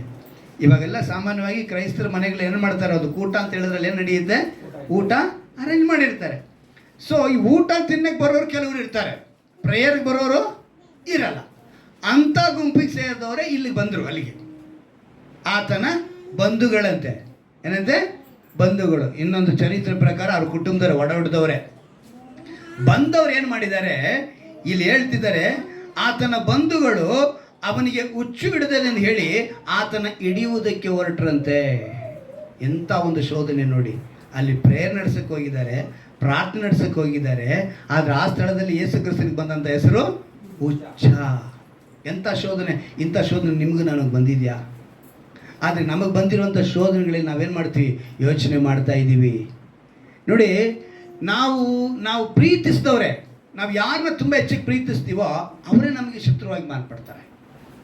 ನಾವು ಎಷ್ಟು ಜನನ ಎಷ್ಟು ಹತ್ರ ಮಾಡ್ಕೊಳ್ತೀವೋ ಅವರೇ ನಮಗೆ ದೂರ ಮಾಡುವಂಥ ಪರಿಸ್ಥಿತಿನ ತಂದು ಕೊಡ್ತಾರೆ. ಇಲ್ಲಿ ಯೇಸು ಕ್ರಿಸ್ತನಿಗೆ ಅದೇ ರೀತಿಯಾಗಿದ್ದು. ಜೊತೆಗಿದ್ದವರೇ ಅವರ ಬಾಧೆಯನ್ನು ಅರಿಯದೆ ಅವರ ಮಾತಿನ ನೋವಿನ ಮಾತುಗಳನ್ನ ಆಡ್ತಾರೆ ನೋಡಿ. 4 ಸುವಾರ್ತೆಗಳಲ್ಲೂ ಯೇಸು ಕ್ರಿಸ್ತನನ್ನು ಅವರ ಶಿಷ್ಯರು ಹೇಳಿದಂಥ ಮಾತುಗಳನ್ನ ನೆನಪಿಗೆ ತರ್ತೀನಿ. ಆವಾಗಲೇ ಅವರು ಶೋಧಿಸಲ್ಪಟ್ಟರು ಎಂಬುದನ್ನು ನಾವು ತಿಳ್ಕೊಂಡು ನಮಗೆ ಶೋಧನೆ ಬಂದಾಗ ನಮಗೆ ವಾಗ್ದಾನ ಮಾಡಿರುವಂಥ ದೇವರು ನಮ್ಮೊಂದಿಗೆ ಇರ್ತಾರೆಂಬ ನಂಬಿಕೆ ನಮಗೆ ಬರುತ್ತೆ. ಇಲ್ಲ ಅಂತ ಹೇಳಿದ್ರೆ ನಾವು ನಂಬಿದಕ್ಕಿಗೆ ದೂರ ಹೊರಟೋಗ್ತೀವಿ ನೋಡಿ. ಮತ್ತಾಯನ ಬರೋ ಸುವಾರ್ತೆಯಲ್ಲಿ ಒಂದು ಮಾತನ್ನು ಬರೆಯಲ್ಪಟ್ಟಿದೆ. 26ನೇ ಅಧ್ಯಾಯ, ಮತ್ತಾಯನ ಬರೋ ಸುವಾರ್ತೆ 26ನೇ ಅಧ್ಯಾಯ, ಅದರಲ್ಲಿ 45ನೇ ವಾಕ್ಯವನ್ನು ಗಮನಿಸುವಾಗ 26 ಶಿಷ್ಯರ ಬಳಿಗೆ ಬಂದು ಹಾ ಅವರಿಗೆ, ಹ್ಮ್ ನೀವು ಇನ್ನೂ ನಿದ್ದೆ ಮಾಡಿ ದಣಿವಾರಿಸಿಕೊಳ್ಳಿ. ಇಗೋ ಗಳಿಗೆ ಸಮೀಪಿಸಿತು. ಈಗ ಮನುಷ್ಯ ಕುಮಾರನು ದುರ್ಜನರ ಕೈಗೆ ಒಪ್ಪಿಸಲ್ಪಡುತ್ತಾನೆ. ಹೇಳಿರಿ, ಹೋಗೋಣ, ನನ್ನನ್ನು ಕೊಡುವವನು ಹತ್ತಿರಕ್ಕೆ ಬಂದಿದ್ದಾನೆ ನೋಡಿರಿ ಎಂದು ಹೇಳಿದನು. ಯಾರ ಕೈಗೆ ಒಪ್ಪಿಸಲ್ಪಡ್ತಾ ಇದ್ದಾರಂತೆ? ದುರ್ಜನರ ಕೈಗೆ. ಇಲ್ಲಿ ಚೆನ್ನಾಗಿ ಗಮನಿಸಿ, ನಾನು ನಿಮ್ಗೊಂದು ಚಿಕ್ಕದಾಗೊಂದು ನೀತಿ ಕಥೆ ಹೇಳ್ತೇನೆ. ಮನುಷ್ಯ ದುರ್ಜನ ಮಾನವ ಎಷ್ಟು ಕೆಟ್ಟವನಾಗಿರ್ತಾನೆ ಅನ್ನೋದಕ್ಕೆ ಹೇಳ್ತೀನಿ. ಒಂದು ಬಾರಿ ದಟ್ಟವಾದ ಕಾಡಿನಲ್ಲಿ ಒಬ್ಬ ವ್ಯಕ್ತಿ ಓಡೋಗ್ತಾ ಇದ್ದಾನೆ. ಏನಕ್ಕೆ ಅಂತ ಹೇಳಿದ್ರೆ ಅವನ ಸಿಂಹ ಅಟ್ಟಿಸ್ಕೊಂಡ್ಬರ್ತಾ ಇದೆ. ಏನು ಅಟ್ಟಿಸ್ಕೊಂಡ್ಬರ್ತಾ ಇದೆ? ಈ ಸಿಂಹ ಅಟ್ಟಿಸ್ಕೊಂಡು ಬಂದಿದ್ದ ತಕ್ಷಣ ಇವನ ಭಯದಲ್ಲಿ ಓಡೋಗಿ ಒಂದು ಮರನ ಹತ್ಬಿಟ್ಟು ಏನು ಮಾಡ್ದ? ಮರ ಹತ್ತಿದ್ದಾನೆ. ಮರದಲ್ಲಿ ಒಂದು ಕೋತಿ ಕೊಳ್ತೈತೆ ಜೊತೆಗೆ. ಸಿಂಹ ಹೇಳ್ತಂತೆ, ನೋಡು, ನಿನ್ನ ಪಕ್ಕದಲ್ಲಿರೋ ಮನುಷ್ಯನನ್ನ ತಳ್ಳಿಬಿಡು, ನಾನು ನಿನ್ನ ಬಿಟ್ಟು ಬಿಡ್ತೀನಿ ಅಂತ. ಆದರೆ ಮನುಷ್ಯ ಏನು ಮಾಡ್ದ ಗೊತ್ತಾ? ಕೋತಿ ಇದು ಹೇಳ್ತಾ ಇರೋದು, ಸಿಂಹ ನಿನ್ನ ಜೊತೆಗಿರೋ ಮನುಷ್ಯನ ತಳ್ಳಿಬಿಡು, ನಾನು ಬಿಟ್ಟು ಬಿಡ್ತೀನಿ ಅಂತೇಳಿ ಕೋತಿಗೆ ಹೇಳಿದ್ರೆ, ಮನುಷ್ಯ ಏನು ಮಾಡಿದ ಅಂತ ಗೊತ್ತಾ? ಜೊತೆಗಿದ್ದ ಕೋತಿನ ತಳ್ಳಿಬಿಟ್ಟ. ಕೋತಿ ಕೆಳಗೆ ಬಿದ್ದಿದ್ದೆ. ಇವನು ಹೇಳ್ತಿದ್ದೆ, ಸಿಂಹ ಹೇಳ್ದಂತೆ, ಮನುಷ್ಯನ ಗುಣ ಇಷ್ಟೇನೆ, ತಾನು ಬದುಕಬೇಕಂದ್ರೆ ಇನ್ನೊಬ್ಬರು ತಳ್ಳಿಬಿಡ್ತಾನೆ. ಅದರಿಂದ ನೀನೇನು ಮಾಡು, ನಿನಗೆ ಅರ್ಥೋದನ್ನು ಏನು ಸುಲಭ ಅಲ್ವಾ? ನೀನು ಹತ್ಬಿಟ್ಟು ಅವನ್ನ ತಳ್ಳಿಬಿಡು. ಏನು ಮಾಡುತ್ತಾ? ನೀನು ಹತ್ಬಿಟ್ಟು ಅವನ್ನ ತಳ್ಳಿಬಿಡು. ಸರಿ, ಕೋತಿ ಹತ್ತದ ಮೇಲೆ ಹತ್ತಿ ಅವನ ಪಕ್ಕದಲ್ಲೇ ಕೂತ್ಕೊಂಡು, ಭಯ ಪಡಬೇಡ, ನನ್ನ ನಂಬಿ ಬಂದವ್ರು ನಾನು ಯಾವತ್ತೂ ತಳ್ಳೋನಲ್ಲ ಅಂತ ಹೇಳ್ತಂತೆ. ಏನಂತ ಹೇಳ್ತದೋ? ನನ್ನ ನಂಬಿ ಬಂದವ್ರನ್ನ ನಾನು ತಳ್ಳೋನಲ್ಲ, ತಳ್ಳೋದಕ್ಕೆ ನಾನು ಮನುಷ್ಯನಲ್ಲ ಅಂತಂತೆ. ಏನಂತ ಹೇಳ್ತದೋ? ಮನುಷ್ಯನಲ್ಲ. ಇವತ್ತು ಮನುಷ್ಯರ ಗುಣ ಹೀಗೇನೆ. ತಾನು ಬೆಳಿಬೇಕು ಅಂತ ಹೇಳಿದ್ರೆ ಇನ್ನೊಬ್ಬನ ತುಳಿದು ಹಾಕಬೇಕು. ದುರ್ಜನರು ಯೇಸು ಕ್ರಿಸ್ತನನ್ನ ಈ ರೀತಿಯಾಗಿ ದುರ್ಜನರು, ಅವರೆಲ್ಲರೂ ಯಾರು ಅಂತ ಹೇಳಿದ್ರೆ ಬಿಡುಗಡೆಗೋಸ್ಕರ ಅವ್ರ ಹತ್ರ ಬಂದವರೇ. ಆದರೆ ಒಂದಾನೊಂದು ಕಾಲದಲ್ಲಿ ಏನಾಗಿದ್ರು? ಅವರಿಗೆ ದುರ್ಜನರಾಗಿ ಬದಲಾದರು. ಆ ದುರ್ಜನರ ಕೈಗೆ ಒಪ್ಪಿಸಲ್ಪಟ್ಟನು. ನೀವು ಮಾರ್ಕನ ಬರೆದ ಸುವಾರ್ತೆಯಲ್ಲಿ 14ನೇ ಅಧ್ಯಾಯದಲ್ಲಿ 44ನೇ ವಾಕ್ಯದಲ್ಲಿ ನೋಡುವಾಗ, ಯೂದನೆಂಬ ಶಿಷ್ಯನು ಏನಂತ ಹೇಳ್ತಾನೆ ಅಂತೇಳಿ ಒಂದು ಮಾತು ಬರೆಯಲ್ಪಟ್ಟಿದೆ. ಇವನು ದೇವರ ಶಿಷ್ಯನೇ, ಅವನು ಏನಂತ ಹೇಳ್ತಾನೆ ಅಂತ ಹೇಳಿ ನಾವು ಗಮನಿಸುವಾಗ, ಮಾರ್ಕನ ಬರೆದ ಸುವಾರ್ತೆ 14ನೇ ಅಧ್ಯಾಯ 44ನೇ ವಾಕ್ಯವನ್ನು ನಾವು ಗಮನಿಸುವಾಗ, ಅಲ್ಲಿ ಒಂದು ಹಿಡುಕೊಡುವವನು ನಾನು ಯಾರಿಗೆ ಮುದ್ದಿಡುತ್ತೇನೋ ಅವನೇ ಆತನು, ಅವನನ್ನು ಹಿಡಿದು ಭದ್ರವಾಗಿ ತೆಗೆದುಕೊಂಡು ಹೋಗಿರಿ ಎಂದು ಗುರುತು ಹೇಳಿಕೊಟ್ಟಿದ್ದನು. ಈಗ ಮೊದಲನೇ ಶಿಷ್ಯರಿಂದ ಆ ಒಂದು ವಾಕ್ಯನ ಬರೆಸಿದ್ದಾರೆ, ದುರ್ಜನರ ಕೈಗೆ ಒಪ್ಪಿಸಲ್ಪಟ್ಟನು. ನಮ್ಮ ಸುತ್ತಲೂ ದುರ್ಜನರು ಇರ್ತಾರೆ, ನಾವೇ ಹುಷಾರಾಗಿರಬೇಕು. ದೇವರು ಹೇಳ್ತಾರೆ, ನಿನ್ನ ಶೋಧನೆ ಬರುತ್ತೆ, ದುರ್ಜನರಿಂದ ಶೋಧನೆ ಬರುತ್ತೆ. ಈಗ ಎರಡನೇದು ಅವರ ಶಿಷ್ಯರಿಂದಾನೆ. ಇದು ಶಿಷ್ಯನೇ. ಯಾರು? ಈಸ್ಕರಿಯೋತ ಯೂದ. ಇವನೇನು ಮಾಡ್ದ? ಮುದ್ದಿಟ್ಟು ದೇವ್ರನ್ನ ಹಿಡ್ಕೊಡ್ತಾನೆ. ಹಿಡ್ಕೊಡೋನು ಏನಂತ ಗುರುತು ಕೊಟ್ಟ ಅಂತ ಹೇಳಿ ಬರೆಯಲ್ಪಟ್ಟಿದ್ದ, ಮುದ್ದಿಡ್ತಾನೆ. ಆದರೆ ಮುದ್ದಿಟ್ಟಿದ್ದು ಓಕೆ, ಗುರುತು ಕೊಟ್ಟಿದ್ದು ಓಕೆ. ಅದ್ರಲ್ಲಿ ಇನ್ನೊಂದು ಮುಖ್ಯವಾಗಿ ಗಮನಿಸಬೇಕಾಗಿದೆ ಏನು ಗೊತ್ತಾ? ಭದ್ರವಾಗಿ ಹಿಡ್ಕೊಂಡು ಹೋಗಿ ತಪ್ಪಿಸ್ಕೊಂಡು ಹೋಗ್ಬಿಡ್ತಾನೆ ಅಂತ ಹೇಳ್ತಿದ್ದಾನೆ. ಏನಂತ ಹೇಳ್ತಿದ್ದಾನೆ ಅವನು? ನೋಡಲಿ, ನಾನು ಹೇಳ್ತಿಲ್ಲ, ವಾಕ್ಯ ಹೇಳ್ತಾ ಇರೋದು. ಭದ್ರವಾಗಿ ತೆಗೆದುಕೊಂಡು ಹೋಗಿರಿ. ಓಡೋಗ್ಬಿಡ್ತಾನೆ. ಯಾರು? ತನ್ನ ಜೊತೆಗಿದ್ದಂಥ ಶಿಷ್ಯನೇ. ಅವರು ಕರ್ತನ ಮೇಜನ ಆಚರಿಸುವಾಗ ರೊಟ್ಟಿನ ಅದ್ದಿ ಅವನ ಬಾಯಿಗೆ ಇಡ್ತಾರೆ. ಯೇಸು ಕ್ರಿಸ್ತನು ಯಾರಿಗೆ? ಈಸ್ಕರಿಯೋತ ಯೂದನಿಗೆ. ಅವರ ಕೈಯಿಂದ ತುತ್ತು ತಿಂದು ಅವ್ರಿಗೆ ಮುದ್ದಿಟ್ಟು 30 ಬೆಳ್ಳಿ ನಾಣ್ಯಕ್ಕೆ ಅವ್ರನ್ನ ಹಿಡ್ಕೊಡ್ತಾನೆ. ಸ್ವಂತ ಶಿಷ್ಯರಿಂದ ಶೋಧನೆ. ಯೇಸು ಕ್ರಿಸ್ತನಿಗೆ ಸ್ವಂತ ಮನೆಯಿಂದ ಹುಚ್ಚ ಅಂತ ಕರೆಸ್ಕೊಂಡ್ರು. ಸ್ವಂತ ಶಿಷ್ಯರಿಂದ ಏನಾಗ್ತಿದ್ದಾರೆ? ಈಗ ದುರ್ಜನರ ಕೈಗೆ ಒಪ್ಪಿಸಲ್ಪಟ್ರು. ಸ್ವಂತ ಶಿಷ್ಯರಿಂದ ಅವ್ರಿಗೆ ಏನಾಗ್ತಿದ್ದಾರೆ? ಭದ್ರವಾಗಿ ಹಿಡಿಕೋ ಅಂತೇಳಿ ಒಬ್ಬ ಹೇಳ್ತಾ ಇದ್ದಾನೆ. ಪೇತ್ರನ ಗುಣ ಹೆಂಗಿತ್ತು ಅಂತೇಳಿ ಒಂದು ಯೋಚನೆ ಮಾಡೋಣ. ಪೇತ್ರನ ಗುಣ ಕೂಡ ಅದೇ ಮಾರ್ಕನ ಬರೋ ಸುವಾರ್ತೆಯಲ್ಲಿ 14ನೇ ಅಧ್ಯಾಯದಲ್ಲಿ ನೀವು ಕೆಳಗಡೆ ಬರಬೇಕು. ಅಲ್ಲಿ ಪೇತ್ರನ ಅಂತೇಳಿ ಬರೆಯಲ್ಪಟ್ಟಿಲ್ಲ. ಇದು ಒಂದು ಚರಿತ್ರೆಯ ಪ್ರಕಾರ ಮತ್ತು ವೇದ ಪಂಡಿತಗಳ ಪ್ರಕಾರ ಈ ಓಡಿ ಹೋದವನು ಯಾರು ಅಂತೇಳಿ ಬರೆಯಲ್ಪಟ್ಟಿದೆ. ಒಬ್ಬನೊಬ್ಬ ಯೌವನಸ್ಥನು 51ನೇ ವಾಕ್ಯ, ಬರೀ ಮೈ ಮೇಲೆ ನಾರುಮಡಿಯನ್ನು ಒದ್ದವನಾಗಿ ಆತನ ಹಿಂದೆ ಜನರ ಕೂಡ ಬರುತ್ತಿದ್ದನು. ಅವರು ಅವನನ್ನು ಹಿಡಿಯಲಾಗಿ ಅವನ ನಾರುಮಡಿಯನ್ನು ಬಿಟ್ಟು ಬರೀ ಮೈಲಿ ಓಡಿ ಹೋದ್ನಂತೆ. ಹೆಂಗ್ ಹೋದ್ನಂತೆ ಅವನು? ಇವನು ಯಾರು ಅಂತ ಹೇಳಿದ್ರೆ ಪೇತ್ರನೇ. ಯಾಕಂತ ಹೇಳಿದ್ರೆ 3 ಸರಿ ಕೋಳಿ ಕೂಗೋದಕ್ಕೆ ಮುಂಚೆ ಗೊತ್ತಿಲ್ಲ ಅಂತ ಇವನು ಹೇಳೋದಕ್ಕೆ ಮುಂಚೆ ಇವನು ಗುಂಪು ಗುಂಪಾಗಿ ಜನಗಳು ಹೋಗ್ತಾ ಇರ್ತಾರಲ್ಲ, ಅವ್ರ ಜೊತೆ ಒಬ್ಬೊಬ್ರ ಜೊತೆ ಹೋಗ್ತಾ ಇರ್ತಾನೆ. ಹಿಂಗೆ ಹೋಗ್ತಾ ಹೋಗ್ತಾ ಒಂದು ಕಡೆ ನಿಂತ್ಕೊಳ್ತಾನೆ, ಒಂದು ಕಡೆ ಕುಂತ್ಕೊಳ್ತಾನೆ, ಇನ್ನೊಂದು ಕಡೆ ನಡೀತಾನೆ. ಆ 3 ಸ್ಥಳದಲ್ಲೂ ಅವನ್ನ ನೋಡಿದಾಗ ಅವರು ಹೇಳ್ತಾರೆ ಇವನು ಅವನ ಜೊತೆಗಿದ್ದವನು ಅಂತ. ಇವನು ಹಿಡೀರಿ ಅಂತ ಹೇಳುವಾಗಲೇ ಇವನೇನು ಮಾಡಿದಂತೆ ಅಂದರೆ, ನಿನ್ನವರೇ ನಿನ್ನ ಒಂದು ಸಮಯದಲ್ಲಿ ಏನು ಮಾಡಿಬಿಡ್ತಾರೆ, ಬಿಟ್ಟು ಓಡೋಗ್ತಾರೆ. ನಮ್ಮವರು ನಮಗೆ ಜೊತೆಗಿರ್ತಾರೆ, ನಮ್ಮನ್ನು ಕಾಪಾಡಿಬಿಡ್ತಾರೆ, ನಮ್ಮ ಮೇಲೆ ಕೆತ್ತು ಬಿಡ್ತಾರೆ ಅಂತ ಅಂದುಕೋಬೇಡ. ಏನು ಮಾಡ್ತಾರೆ? ಬಿಟ್ಟು ಓಡಿ ಹೋಗ್ತಾರೆ. ದೇವರು ಅದನ್ನು ಇವತ್ತು ಎಚ್ಚರಿಕೆ ಪಡಿಸಿ, ಇನ್ನು ಆ ವಾಕ್ಯದಲ್ಲಿ ಕೊನೆಗೆ ನೋಡಿ, ಎಲ್ಲರೂ ಕೂಡ ಯಾವ ರೀತಿ ಹೋದ್ರು ಅಂತೇಳಿ ಬರೆಯಲ್ಪಟ್ಟಿದ್ರೆ 14ನೇ ಅಧ್ಯಾಯದಲ್ಲಿ 50ನೇ ವಾಕ್ಯದಲ್ಲಿ ಗಮನಿಸಿ, ಆಗ ಶಿಷ್ಯರೆಲ್ಲರೂ ಆತನನ್ನು ಬಿಟ್ಟು ಓಡಿ ಹೋದರು. ಅದ್ಭುತ ನೋಡ್ಲಿಲ್ವಾ ಈ ಶಿಷ್ಯರು? ಸಮುದ್ರದ ಮೇಲೆ ಏಸು ನಡೆಯೋದನ್ನು ನೋಡ್ಲಿಲ್ವಾ? ಕುಷ್ಠರೋಗಿ ಸ್ವಸ್ಥ ಮಾಡಿದ್ದು ನೋಡ್ಲಿಲ್ವಾ? ಕುಂಟ್ರನ್ನ ನಡೆಸೋದು ನೋಡಿಲ್ವಾ? ದೆವ್ವ ಬಿಡಿಸಿದ್ದು ನೋಡಿಲ್ವಾ? ಸಮುದ್ರ ಗಾಳಿನೆಲ್ಲ ಗದರಿಸೋದು ನೋಡಿಲ್ವಾ? ಇಷ್ಟೆಲ್ಲ ನೋಡಿದವರು ಶಿಲುಬೆಗೆ ಹಾಕೋ ಸಮಯ ಅಂತ ಬರ್ತಾ ಇದೆ ಅಂತ ಹೇಳಿದ ತಕ್ಷಣ ಅವ್ರನ್ನ ಬಿಟ್ಟೇನು ಮಾಡಿದ್ರು? ಓಡಿ ಹೋದ್ರು. ಶಿಷ್ಯರೆಲ್ಲ ಬಲ ಹೊಂದಿದ್ದು ಯಾವಾಗ ಗೊತ್ತಾ? ಏಸು ಸತ್ತು 3ನೇ ದಿವಸ ಜೀವಂತವಾಗಿ ಎದ್ದು ಅವರು 40 ದಿವಸ ಅನೇಕರಿಗೆ ಕಾಣಿಸಲ್ಪಟ್ಟವರಾಗಿ, ನಂತರ ಬಂದು ಮಧ್ಯದಲ್ಲಿ ಇವರ ಜೊತೆಗಿದ್ದು ಇವರು ಅಭಿಷೇಕ ಮಾಡಿದ ಮೇಲೇ ಇವರೆಲ್ಲ ಶಕ್ತಿನ ಹೊಂದಿಕೊಂಡರು. ಹಲ್ಲೆಲೂಯ. ಅಲ್ಲಿವರೆಗೂ ಶಿಷ್ಯರು ಕೂಡ ಸಾಮಾನ್ಯವಾದ ವ್ಯಕ್ತಿಗಳಂತೆ ಹೇಡಿಗಳಾಗಿ ಇದ್ದರು. ತಮ್ಮ ಪ್ರಾಣವನ್ನು ಕಾಪಾಡಿಕೊಳ್ಳಬೇಕಂತ ಹೇಳಿ ಯೇಸು ಕ್ರಿಸ್ತನನ್ನು ಬಿಟ್ಟು ಓಡಿ ಹೋದರಂತೆ. ಅಂಥ ಶೋಧನೆಯಲ್ಲಿ ಒಳಪಟ್ಟವರು ನೀನು ನಾನು ಆರಾಧಿಸುವ ಯೇಸು ಕ್ರಿಸ್ತನು. ಅವ್ರು ಹೇಳ್ತಾರೆ, ನಾನೇ ಶೋಧಿಸಲ್ಪಟ್ಟಿದ್ದೀನಿ, ಆದ್ದರಿಂದ ನಿಮಗೆ ಬರುವಂಥ ಶೋಧನೆಯಲ್ಲಿ ನಾನೇನಾಗ್ತಾ ಇರ್ತೀನಿ? ಸಹಾಯಕನಾಗಿರ್ತೀನಿ. ಭಯ ಪಡಬೇಡಿ. ಏನಂತ ಹೇಳ್ತಾರೆ? ಭಯ ಪಡಬೇಡಿ. ಸ್ವಂತ ಮನೆಯಿಂದ ಬರುತ್ತೆ ನಮಗೆ, ಗಂಡನಿಂದ ಬರ್ಬೋದು, ಹೆಂಡತಿಯಿಂದ ಬರ್ಬೋದು, ಮಕ್ಕಳಿಂದ ಬರ್ಬೋದು, ನಮಗೆ ಶೋಧನೆ ಬರುತ್ತೆ. ಆದರೆ ಅವ್ರೇನು ಹೇಳ್ತಿದ್ದಾರೆ? ಭಯ ಪಡಬೇಡಿ. ಸ್ವಂತ ಜನರು, ಬಂಧುಗಳು ಏನು ಹೇಳಿದ್ರು? ಯೇಸು ಕ್ರಿಸ್ತನ ನೋಡಿ ಹುಚ್ಚನಂದೊಂದು ಹೇಳಿದ್ರಂತೆ. ಸ್ವಂತ ಗೆಳೆಯರಿಂದ. ಯಾರು? ಸ್ವಂತ ಗೆಳೆಯರು ಇರ್ತಾರೆ. ಅನೇಕರು ಇವತ್ತು ನಾನು ನೋಡ್ತೀನಿ, ನಮ್ಮ ಜೊತೆ ಅದೇ ಹೇಳಿದ ನಾನು ಡ್ರೈವರ್ ಅಂತೇಳಿ, ಸ್ವಂತ ಅವ್ರ ಪಾರ್ಟ್ನರ್ಗಳೇ ಅವರಿಗೆ ಮೋಸ ಮಾಡಿದ್ರು. ಅವ್ರ ಪಾರ್ಟ್ನರ್ ಆಗಿದ್ದವ್ರ ಜೊತೆಗಿದ್ದವರು ತುಂಬ real estate business, car, used car, second hands car showroom ಇಟ್ಟಿದವರು ಲಕ್ಷಗಟ್ಟಲೆ ಬಿಸ್ನೆಸ್ ಲಾಸ್ ಆಗಿ ಇವತ್ತು ಡ್ರೈವರ್ ಕೆಲಸ ಮಾಡ್ತಿದ್ದಾನೆ 20,000 ಸಂಬಳಕ್ಕೆ. ಕಾರಣ ಏನು? ಜೊತೆಗಿದ್ದವರು ಮೋಸ. ಸ್ವಂತ ಅನ್ನೋರೇ ಮೋಸ ಮಾಡ್ತಾರೆ. ಸ್ವಂತ ಜೊತೆ ಕೆಲಸಗಾರರು ಇರ್ತಾರೆ ಕೆಲವರು. ಇವರು ನಮ್ಮ ಬಾಸ್ಗಳ ಹತ್ರ ಹೋಗಿ ಹಾಕ್ಕೊಡ್ತಾ ಇರ್ತಾರೆ, ಟೀಮ್ ಲೀಡರ್ಗಳ ಹತ್ರ ಹಾಕ್ಕೊಡ್ತಾರೆ, ಸೂಪರ್ವೈಸರ್ಗಳ ಹತ್ರ ಹಾಕ್ಕೊಡ್ತಾರೆ. ಏನು ಮಾಡ್ತಾರೆ? ನಮ್ಮ ಜೊತೆಗೇ ಇರ್ತಾರೆ. ಆದರೆ ಅವ್ರೇನು ಮಾಡ್ತಾರಲ್ಲ, ಹೋಗಿ ಚಾಡಿ ಹೇಳ್ತಾರೆ ನಮ್ಮ ಮೇಲೆ ಇಲ್ಲದ್ದು ಸಲ್ಲದನ್ನು ಹೇಳಿ ನಮ್ಮನ್ನು ದೂರ ಮಾಡಬೇಕು ಅಂತ. ಇದು ಸ್ವಂತ. ಇಂಥ ಶೋಧನೆ ನಮಗೆ ಬರುತ್ತೆ. ಆದರೆ ಆ ಶೋಧನೆಯಲ್ಲಿ ನೀನು ಭಯ ಪಡಬೇಡ. ಏಸು ನೋಡಿ, ಒಂದು ಕಲ್ಲೆಸು ಎಷ್ಟು ದೂರದಲ್ಲಿ ಇದ್ರಂತೆ? ಎಷ್ಟು ದೂರ? ಕಲ್ಲೆಸಿ ಎಷ್ಟು ದೂರ? ಗೆತ್ಸೆಮನೆ ತೋಟದಲ್ಲಿ ಅವರು ಪ್ರಾರ್ಥನೆ ಮಾಡಕ್ಕೆ ಹೋಗ್ತಾರೆ. ಆ ಪ್ರಾರ್ಥನೆ ಮಾಡಕ್ಕೆ ಹೋಗುವಂಥ ಸ್ಥಳದಲ್ಲಿ ಕಲ್ಲೆಸಿ ದೂರದಲ್ಲಿ ಹೋಗಿ ಅವ್ರು ಪ್ರಾರ್ಥನೆ ಮಾಡ್ತಿದ್ದಾರೆ. ಈ ದೂರದಲ್ಲಿ ಯಾರಿದ್ದಾರೆ?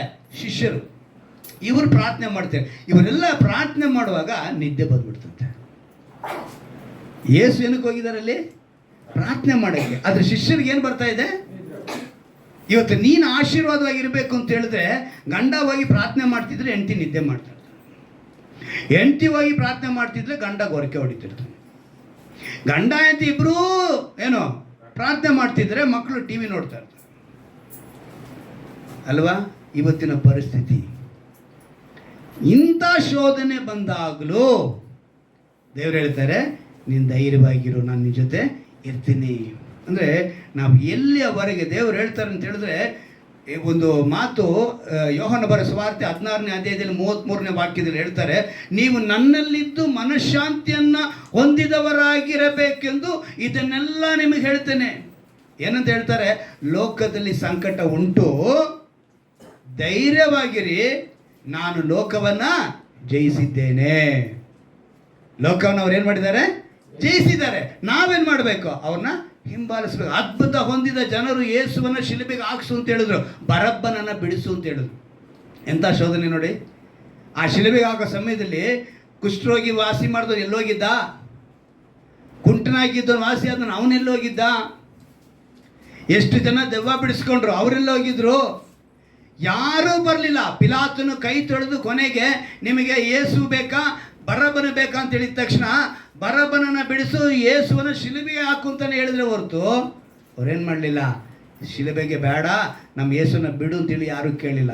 ಇಂಥ ಶೋಧನೆವರೆಗೂ ಹೋದರು. ಗೊಲ್ಗದ ಬೆಟ್ಟಕ್ಕೆ ಹೋಗ್ಬೇಕಿರೆ ಮುಳ್ಳಿನ ಕಿರೀಟವನ್ನು ಅವರಿಗೆ ಧರಿಸಿ ಅವ್ರನ್ನ ಮುಖಕ್ಕೆ ಉಗುಳಿ ಅವರ ಕೈಯಲ್ಲಿ ಇದ್ದಂಥ ಒಂದು ಬೆತ್ತವನ್ನು ಹಿಡಿದು ತಗೊಂಡು ಅವ್ರ ತಲೆ ಮೇಲೆ ಹೊಡೆದ್ರಂತೆ. ಹೆಂಗಿರುತ್ತೆ ಆ ಸನ್ನಿವೇಶಗಳನ್ನ ಯೋಚನೆ ಮಾಡಿ ನೋಡಿ. ಕಾರಣ ಅಷ್ಟು ಶೋಧನೆ ಅನುಭವಿಸೋದು ಏನಕ್ಕೆ ಅಂತ ಹೇಳಿದ್ರೆ, ನಾವು ಶೋಧನೆಗೆ ಒಳಪಟ್ಟಾಗ ನಮ್ಮನ್ನು ಬಿಡಿಸುವುದಕ್ಕೆ ಶಕ್ತಿ ಉಳ್ಳ ದೇವರು ಅಂತೇಳಿ. ಯಾಕಂತ ಹೇಳಿದ್ರೆ ಅವರು ಶೋಧನೆಗೆ ಒಳಪಟ್ಟರು, 3ನೇ ದಿವಸ ಜೀವಂತವಾಗಿದ್ದರು. ಆ ಜೀವಂತವಾಗಿರುವಂಥ ದೇವರು ನೀನು ನಾನು ಆರಾಧಿಸುವ ದೇವರು, ನಮ್ಮೊಂದಿಗೆ ವಾಸ ಮಾಡುವ ದೇವರು. ಸ್ಕೂಲ್ನಲ್ಲಿ ಕಾಲೇಜಿನಲ್ಲಿ ಓದಬೇಕಿದ್ರೆ ನಾನು ಕೂಡ ಗೈಡ್ ತೊಗೊಂಡಿದ್ದೀನಿ. ಎಷ್ಟು ಜನ ಗೈಡ್ ತೊಗೊಂಡಿದ್ದೀರ ಅಲ್ವಾ? ಗೈಡ್ ಅನ್ನೋದು ನಮಗೆ ಅವಶ್ಯ ಅಲ್ವಾ? ಯೇಸು ಕ್ರಿಸ್ತನ ಅದೇ ರೀತಿಯೇ ಒಂದು ಗೈಡೇ ನಮಗೆ ಅವರು. ಅವ್ರನ್ನ ನೀವು ಇಟ್ಕೊಂಡ್ರೆ ನೀವು ಮುಂದೆ ಹೆಂಗೆಲ್ಲ ಪಾಸಾಗಿ ಹೋಗ್ಬೋದು ಅಂತೇಳಿ ಆ ಗೈಡ್ ನಮ್ಗೆ ಹೇಳ್ಕೊಡುತ್ತೆ. ಒಂದು ಗೈಡ್ ಇದ್ದಂಥ ದೇವರು ಅವರು, ನಮ್ಮೊಂದಿಗೆ ವಾಸ ಮಾಡುವಂಥ ದೇವರು. ಯಾಕಂತ ಹೇಳಿದ್ರೆ ರೋಮಾಪುರದಲ್ಲಿ ಒಂದು ಮಾತು ಬರೆಯಲ್ಪಟ್ಟಿದೆ 8ನೇ ಅಧ್ಯಾಯದಲ್ಲಿ. ರೋಮಾಪುರದವರಿಗೆ 8ನೇ ಅಧ್ಯಾಯ, ಅಲ್ಲಿ ಒಂದು ಭಾಗ್ಯನ ಕೊಟ್ಟಿದ್ದಾರೆ. ಆ ಭಾಗ್ಯ ನಾವು ತಿಳ್ಕೋಬೇಕು. ಯಾಕೆ ಅವರು ಗೈಡ್ ಆಗಿದ್ದಾರೆ ಅಂತ ಹೇಳಿದ್ರೆ ಆ ಮಾತು ಇದೆ 8ನೇ ಅಧ್ಯಾಯದಲ್ಲಿ. ಒಂದು ಅದ್ಭುತವಾದ ಮಾತು ಓದ್ತೀನಿ ಕೇಳಿ, ಗಮನ ಇಟ್ಟು. 14ನೇ ವಾಕ್ಯದ ಓದ್ತೀನಿ ಕೇಳಿ. ಯಾರು ದೇವರ ಆತ್ಮನಿಂದ ನಡೆಸಿಕೊಳ್ಳುತ್ತಾರೋ ಅವರು ದೇವರ ಮಕ್ಕಳು. ನೀವು ತಿರುಗಿ ಬಾಯದಲ್ಲಿ ಬೀಳುವ ಹಾಗೆ ದಾಸನ ಭಾವವನ್ನು ಹೊಂದಿದವರಲ್ಲ, ಮಗನ ಭಾವವನ್ನು ಹೊಂದಿದವರಾಗಿದ್ದೀರಿ. ಈ ಭಾವದಿಂದ ನಾವು ದೇವರನ್ನು ಅಪ್ಪಾ ತಂದೆ ಎಂದು ಕೂಗ್ತೇವೆ. ಹಲ್ಲೆಲೂಯಾ. ಏನಂತ ಕರಿತೀವಿ ನಾವು? ಅಪ್ಪ ತಂದೆ ಅಂತ ಕೂಗ್ತೀವಿ. ನಾವು ಅವರ ಮಕ್ಕಳು. ಯಾವತ್ತನ ನಮ್ಮ ಮಕ್ಕಳಿಗೆ ನಾವು ರೊಟ್ಟಿ ಕೇಳಿದ್ರೆ ಹಾವು ಕೊಟ್ಟಿದ್ದೀವ? ಮೀನು ಕೇಳಿದ್ರೆ ಹಾವು ಕೊಟ್ಟಿದ್ದೀವ? ರೊಟ್ಟಿ ಕೇಳಿದ್ರೆ ಕಲ್ಲನ್ನು ಕೊಟ್ಟಿದ್ದೀವ? ಅದಕ್ಕೆ ಹೇಳ್ತಾರೆ, ಪಾಪಿಗಳಾಗಿರುವಂಥ ನೀವೇ ಈ ರೀತಿ ಇರುವಾಗ ಅದಕ್ಕಿಂತ ಮೇಲಾಗಿ ನಾನು ನಿಮಗೆ ಕೊಡುವನಲ್ಲವೇ ಅಂತ ಹೇಳ್ತಾರೆ ದೇವ್ರ ಮಾತು. ದೇವರು ನಮ್ಮ ಮೇಲೆ ಇಟ್ಟಿರುವಂಥ ಪ್ರೀತಿ ಅಂಥದ್ದು. ಅದರಿಂದ ಅಪ್ಪ ತಂದೆ ಅಂತ ಕರಿತೀವಿ. ದೇವರು ಸದ್ಭಕ್ತಿಗಿಟ್ಟಿರುವಂಥ ಮೇಲು ಬಹಳವಾಗಿದೆ. ಇನ್ನೊಂದು, ಹಿಂಸೆಗೆ ನೀವು ಒಳಪಟ್ಟಿಲ್ಲ ಅಂದರೆ ಭಕ್ತರಾಗಲ್ಲ. ನೀವು ಹಿಂಸೆಗೆ ಒಳಪಟ್ರೇನೆ, ನಾನು ಯಾವಾಗಲೂ ಅದನ್ನೇ ನಿಮ್ಗೆ ಹೇಳ್ತೀನಿ, ಗಮನ ಇಟ್ಟು ತಿಳ್ಕೊಳ್ಳಿ. ಒಂದು ಶೋಧನೆ ಅನ್ನೋದು, ಒಂದು ಕಷ್ಟ ಅನ್ನೋದು ನಿಮಗೆ ಬಂದರೆ ನೀವು ಸರಿಯಾದ ಮಾರ್ಗದಲ್ಲಿದ್ದೀರಾ ಅಂತ ಅರ್ಥ. ಯಾವಾಗಲೂ ಸುಖನೇ, ಯಾವಾಗಲೂ ಸಂತೋಷನೇ ಅಂತ ಹೇಳಿದ್ರೆ ನಮ್ಮ ಬದುಕು ಹೋಯ್ತು. ಶೋಧನೆ ಇಲ್ಲ ಅಂತ ಹೇಳಿದ್ರೆ ನಾವು ದಾರಿ ತಪ್ಪಿದ್ದೀವಿ ಅಂತ ಅರ್ಥ. ಯಾರಿಂದ? ದೇವರ ದಾರಿಯಿಂದ ತಪ್ಪಿದ್ದೀವಿ. ಇವತ್ತಿನ ಕೀರ್ತನೆಯಲ್ಲಿ ಓದಿ, ನಾನು ನಿನಗೆ ಉಪದೇಶವನ್ನು ಮಾಡಿ ನಡೆಯಬೇಕಾದ ಮಾರ್ಗವನ್ನು ತೋರಿಸುವನಂತೇಳಿ ಭಕ್ತನಾದ ದಾವೀದನಿಗೆ ಹೇಳ್ತಾರೆ. ಕಾರಣ, ನನ್ನ ಪಾಪ ಪರಿಹಾರ ಆಗಿರೋದಕ್ಕೆ ನಾನು ಎಷ್ಟು ಮಾಡಿದರೂ ದೇವರು ಎಣಿಸ್ತೀರಾ ನನ್ನನ್ನು ಕ್ಷಮಿಸಿದ್ದಾನೆ. ಒಂದು ವೇಳೆ ನನ್ನ ಪಾಪನ ಅರಿಕೆ ಮಾಡಲಿಲ್ಲ ಅಂತ ಹೇಳಿದ್ರೆ ನನ್ನ ಎಲುಬುಗಳೆಲ್ಲ ಸವೆದೋಗುತ್ತೆ ಅಂತೇಳಿ ಕೀರ್ತನೆಯಲ್ಲಿ ಹೇಳ್ದ. ಇವತ್ತಿನ ಕೀರ್ತನ ಓದಿದ್ರಲ್ಲಿ ಹಾಗಿರುವಾಗ ಯೇಸು ನಮಗೋಸ್ಕರ ಶೋಧನೆ ಅನುಭವಿಸಿದ್ದಾರೆ. ಅವ್ರ ಶೋಧನೆ ಅನುಭವಿಸೋದ್ರಿಂದ ನಮ್ಮೊಂದಿಗೆ ಅವರು ಸಹಾಯಕನಾಗಿರ್ತಾನೆ. ಅಂದರೆ ಶೋಧನೆ ಬಂದಾಗ ನೀನು ನಾನು ಆರಾಧಿಸುವ ಆ ಶ್ರೇಷ್ಠ ಮಹಾಯಾಜಕನಿದ್ದಾನೆಂಬ ನಂಬಿಕೆ ಇರಬೇಕು. ಭಕ್ತನಾಗಿರಬೇಕು. ನೀನೇನಾಗಿರಬೇಕು? ಭಕ್ತನಿಗೇನಿದೆ?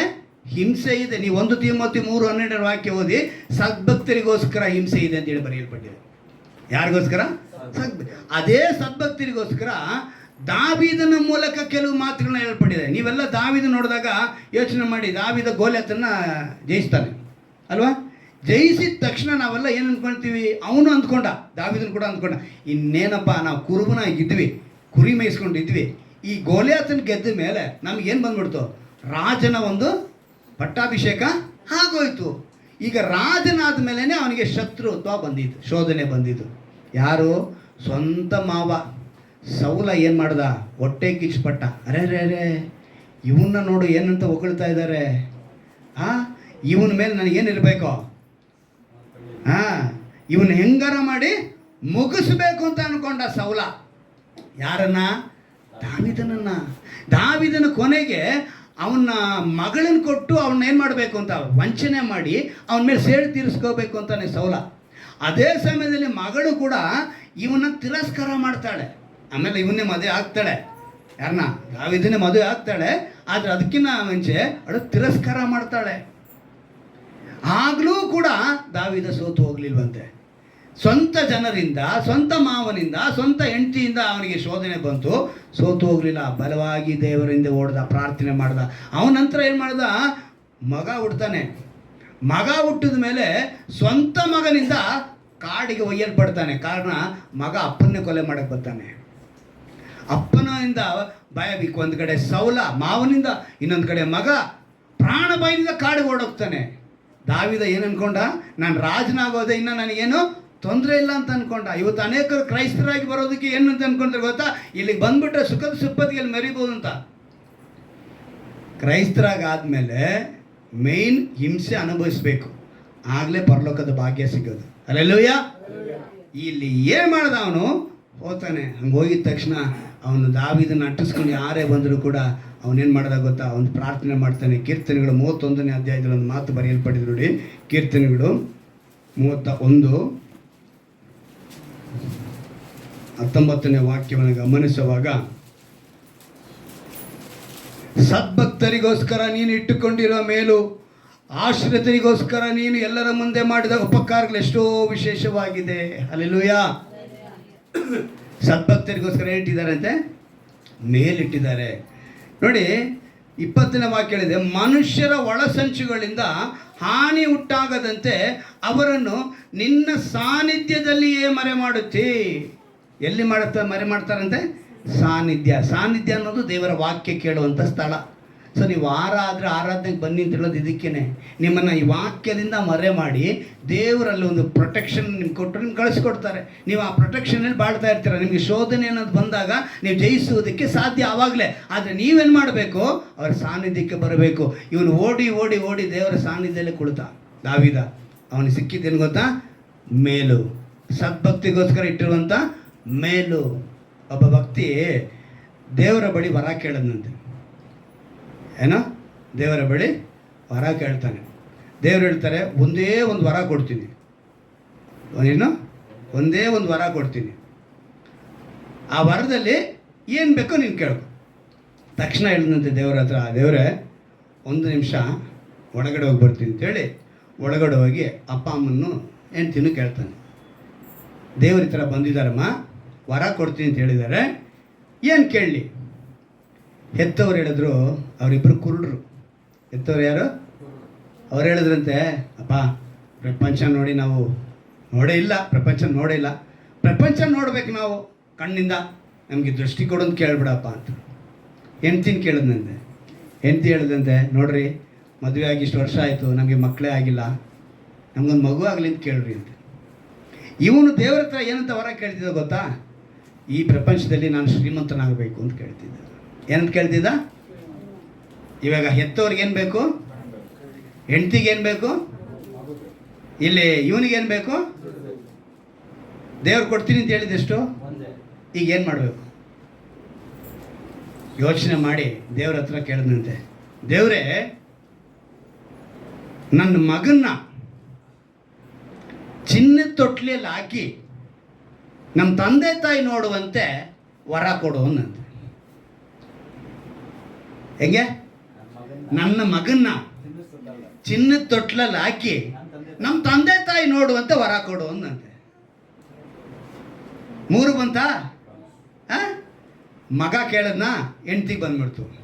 ಚಿನ್ನದ ವರ ಅಂತ ಕೇಳಿದ, ಚಿನ್ನದ ತೊಟ್ಲು ಅಂದ, ಶ್ರೀಮಂತನೂ ಆಗೋದ. ಯಾರು ನೋಡಬೇಕು ಅಂದ? ತಂದೆ ತಾಯಿ ನೋಡಬೇಕು ಅಂದ. ಅಲ್ಲಿಗೆ ತಂದೆ ತಾಯಿ ಏನು ಬಂತು? ಸೊ ನೀನು ಜ್ಞಾನವುಳ್ಳವನಾಗಿ ದೇವರ ಹತ್ರ ದಾವೀದ ಅದನ್ನೇ ಮಾಡಿದ್ದು. ಏನಂತ ಕೇಳ್ತಾನೆ? ದೇವರೇ ನೋಡಿ, ಒಳಸಂಚುಗಳಿಂದ ಹಾನಿ ಉಂಟಾಗದಂತ ಅವ್ರನ್ನ ಸಾನ್ನಿಧ್ಯದಲ್ಲೇ ಮರೆ ಮಾಡುತ್ತಿ. ದೇವರ ಪಾದದಲ್ಲಿ ಬಂದು ಕೇಳ್ತಾನೆ, ದೇವರೇ ನನ್ನನ್ನು ನೀನು ರಕ್ಷಿಸಬೇಕು, ಆಶೀರ್ವದಿಸು ಅಂತ ಕೇಳ್ತಾನೆ.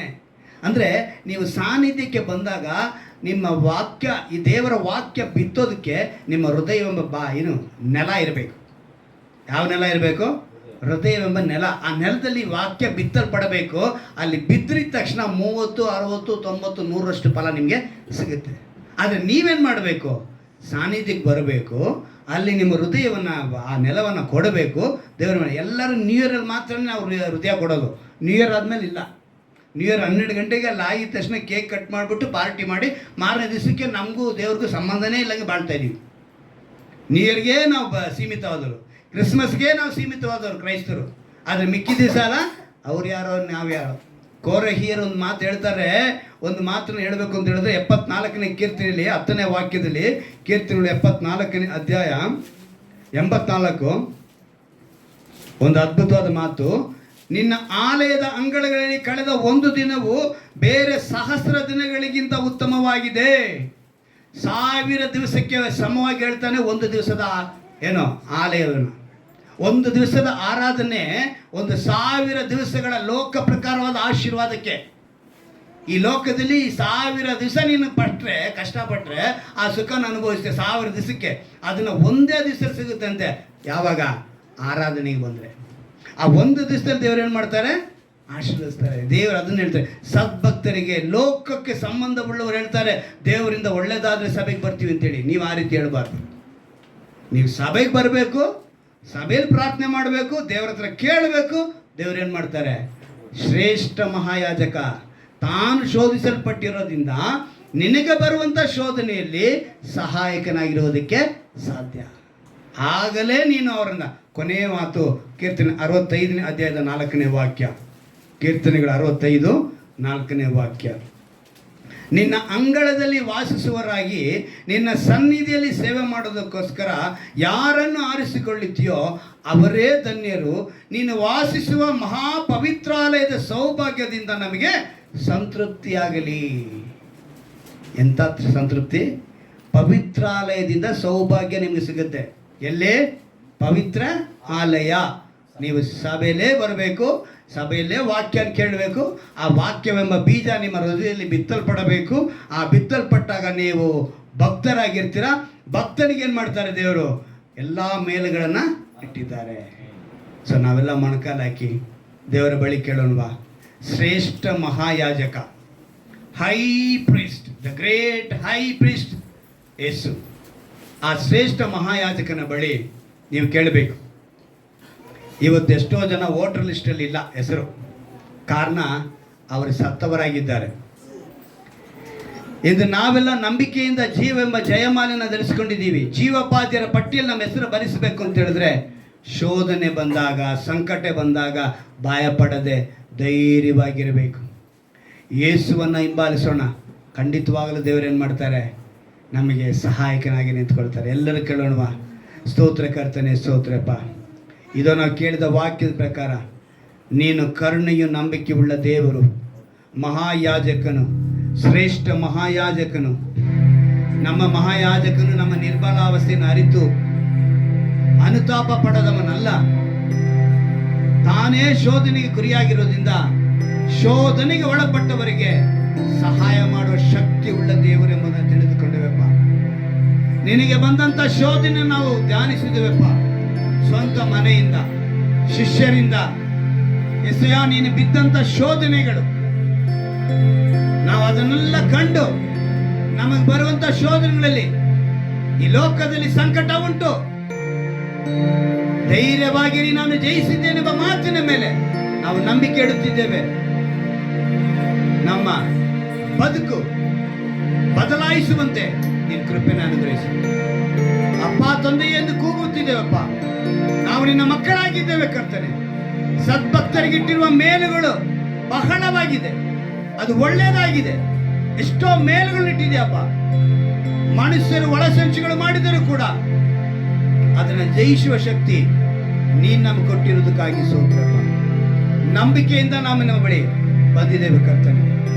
ನಿನ್ನ ಆಲಯಕ್ಕೆ ನಾವು ಬಂದಿದ್ದೇವಪ್ಪ. ಈ ಆಲಯ ದಿವಸದಲ್ಲಿ ಕರ್ತನೆ, ನೀನು ಕೊಟ್ಟಂತ ವಾಕ್ಯದಿಂದ ನಮ್ಮ ಬಲಗೊಳ್ಳುವಂತೆ ಕೃಪೆ ಮಾಡಿಕೊಡು. ಇನ್ನೂ ಹೆಚ್ಚಾಗಿ ಕರ್ತನೆ ಬದುಕುವುದಕ್ಕೆ ಈ ವಾಕ್ಯದಿಂದ ಕೃಪೆ ಮಾಡಿ. ನಾವು ಶೋಧನೆಗೆ ಒಳಪಟ್ಟವರು, ಸಂಕಟಕ್ಕೆ, ಹಿಂಸೆಗೆ ಒಳಪಟ್ಟವರಾದರೂ ನಮ್ಮನ್ನು ಧೈರ್ಯಪಡಿಸುವುದಕ್ಕೆ ನಿನ್ನ ವಾಕ್ಯವಿದೆ ಎಂಬುದನ್ನು ನಂಬಿಕೆಯೊಂದಿಗೆ ನಾವು ಕೇಳಿದ್ದೇವಪ್ಪ. ನಿನ್ನ ವಾಕ್ಯದಿಂದ ಬಲಗೊಳ್ಳುವಂತೆ ದಾವೀದನು ಹೇಗೆ ಬಲಗೊಂಡನೋ, ದಾವೀದನು ಹೇಗೆ ಆಶೀರ್ವಾದ ಪಡೆದುಕೊಂಡನೋ, ನಾವು ಅದೇ ರೀತಿಯ ಆಶೀರ್ವಾದ ಪಡೆದು ಕೃಪೆ ಮಾಡಿಕೊಡು ದೇವರೇ. ನೀನು ಆರತಿ ಮಾಡೋದಕ್ಕಾಗಿ ಸ್ತೋತ್ರ.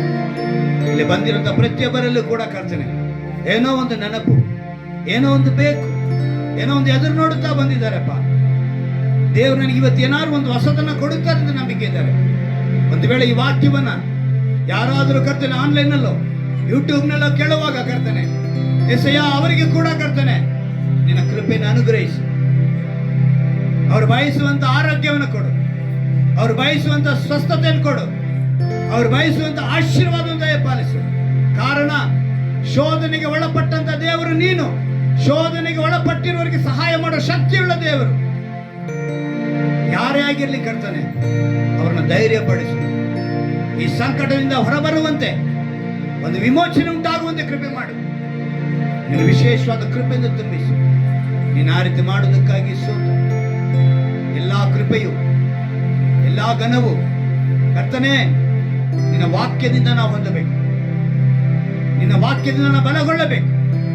ನಮ್ಮ ರಕ್ಷಕನು ವಿಮೋಚಕನಾಗಿರುವ ಯೇಸು ಕ್ರಿಸ್ತನ ನಾಮದಲ್ಲಿ ಪ್ರಾರ್ಥಿಸಿ ಬೇಡುವಂತೆ ನನ್ನ ಜೀವನ ತಂದೆಯೇ.